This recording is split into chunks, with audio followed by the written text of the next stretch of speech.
Bilang bahagi ng pagpupugay ng Kamara sa ambag ng mga kababaihan sa pagbuo ng bansa at paglilingkod sa publiko, pinangunahan ng mga babaeng mambabata sa plenary session ng House of Representatives ang pagdaraos ng sesyon kung saan 13 babaeng mambabatas ang nagbigay ng kanilang privilege speech na tumututok sa karapatan ng kababaihan, gender equality at mga isyong panlipunan. Kabilang dito,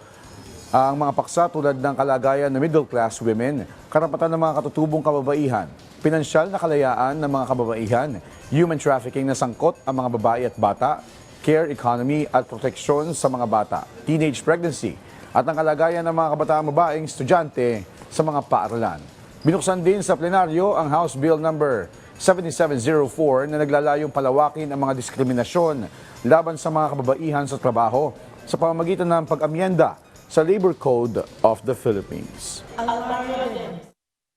Ang hamon sa ating plenaryo, sa ating pamahalaan at sa buong sambayanan, makiisa sa diwa ng Marso 8. Suportahan ang mga panukalang nagtataguyod ng tunay na security ng jobs, disenteng sahod, pagpapababa ng presyo ng mga bilihin sa pagtatanggal ng VAT sa pangunahing bilihin at excise tax sa langis, ang komprehensibong proteksyon laban sa karahasan. Kilalanin at respetuhin ang karapatan ng mamamayan, lalo-lalo na ng kababaihan na mag-organisa at magpahayag ng malaya. Dahil ang pagsusulong ng karapatan ng kababaihan ay ang pagsusulong ng isang lipunang tunay na malaya, maunlad, progresibo at ligtas para sa lahat ng kababaihan at ng buong sambayanan.